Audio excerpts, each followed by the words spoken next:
Greetings, it's Paul with the first of 4 videos for week 11 of Math 156. This one concerns a confidence interval for the difference of means. It is based precisely on an example from the textbook, example 7.8. So of course you will pause this video, read that section of the textbook, and then come back. Welcome back. So you know the situation. There are 2 groups of 3rd graders, a control group and a treated group. They're both given a test of reading skills after a certain number of weeks, and the group that had the extra instruction did better. The question is whether this difference in means is significant or not. So let's start by looking at the data. I load it up and I see 2 columns.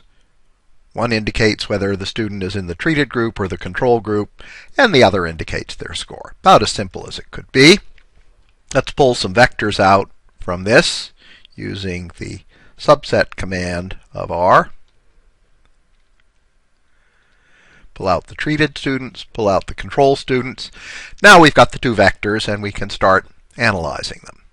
So first let's compute the means of the 2 groups. 51 for the treated group, 41 for the control group. Small, but it looks significant. Let's figure out the size of the groups we're dealing with, and they're not quite equal.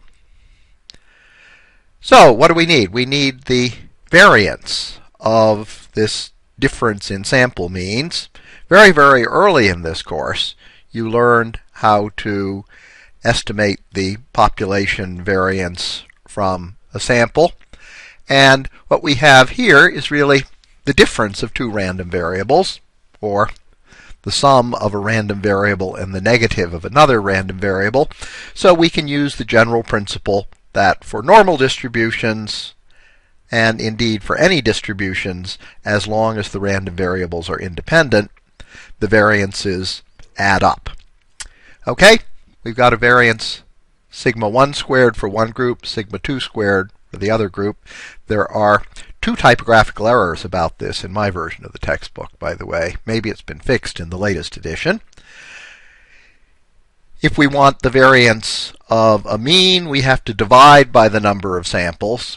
So if we were really talking normal distributions, we know what we would do.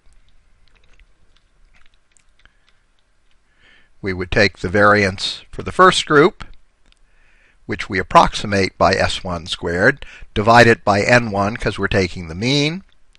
Do the same thing for the second group. We would add those variances together, and then to get the standard deviation, we'd take the square root. Since we're doing this with samples rather than with actual populations, what we've computed is a standard error.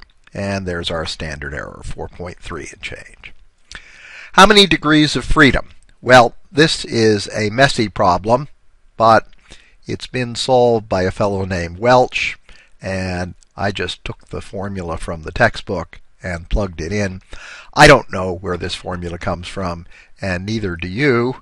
And we've got 37.85 degrees of freedom, which is kind of curious when you think about it, because the student t distribution has in the denominator a 1 plus something times t squared raised to a certain power, the number of degrees of freedom.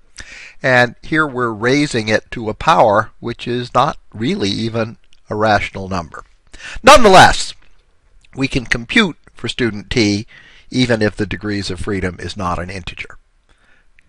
So what we're going to do is make the assumption that when we take the difference of means and divide it by the standard error, we have a random variable with a student t distribution.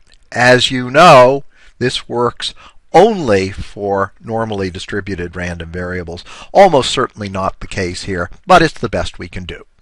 So we ask for the quantiles for the t distribution with that number of degrees of freedom. There it is, going from minus 2.02 to 2.02. And we multiply by the standard error from the sample. Add that on, and we create the upper and lower limits for our confidence interval. This is a pretty large confidence interval. We're 95% confident that the true difference between means is somewhere between 1 and 18, but that doesn't include 0. So we're justified in saying that this difference in means is likely to be statistically significant. Here's another way of looking at the same thing.